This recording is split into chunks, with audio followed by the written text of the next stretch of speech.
To update you on potential tropical cyclone 16. This is as of Thursday, October 17, 2018.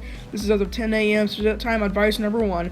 The storm was located at 22.4 degrees north, 95.7 degrees west. So current maximum state was at 35 miles an hour. The moon was north at 8 miles an hour. See, this is the GFS model.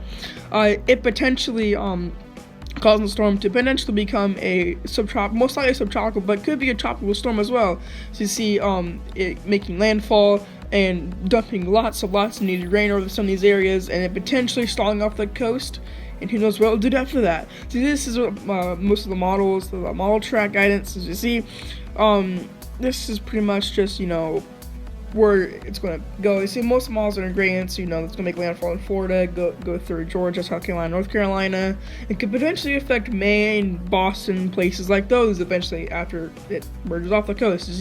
This is the more global hurricane models. As you see, they're calling for the storm to possibly become a pretty tropical storm. You see around 50 miles an hour. This is the model intensities. You see around 45 to maybe 50 miles an hour. Some models are calling it to potentially become a 50 mile an hour tropical storm, but rains won't be necessarily matter. It'll be more the rain, which some of these places do need rain. Now this is the storm surges. You see some of these areas from between Louisiana and Florida could be getting between 3 to 9 feet of surge. It really depends where you're at. Most likely it'll be 3 to 6 feet surge above ground. So this is the 850 millibar vorticities. You see where most of that red is in the Gulf. As you see, that's some of the wind, upper level winds, from the storm starting to rotate, and this is the wind shear map. As you see, around 60 knots, which that's pretty high for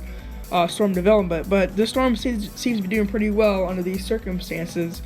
But if it could also get destroyed. As you see, this is the sea surface temperatures in Mexico on the Gulf. You see it's pretty around 20 to 29 degrees Celsius, but as you get toward the Florida coast, it'll turn chilly with 26 to 27 degrees Celsius sea surface temperatures on the coast, actually most of the Gulf Coast. As you see, this is the total month of how it's been. As you see at some places off the coast of Florida where it's been pretty chilly, but also seen places in like the Bay of Campeche where it's actually been getting warmer. Some of the sea surfaces have been.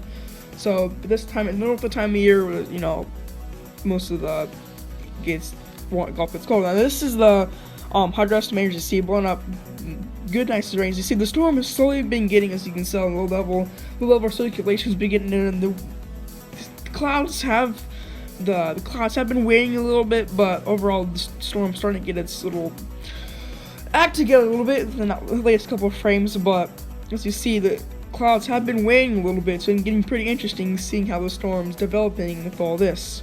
The music I used in this video was created by Force 13.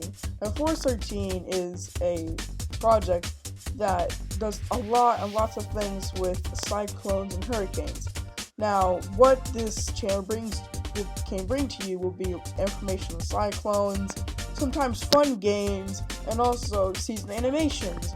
Now, if you want to know or listen to music used in this video, you can go onto Bandcamp and look up Nathan for, where he has almost all of Force 13's music that he uses on there.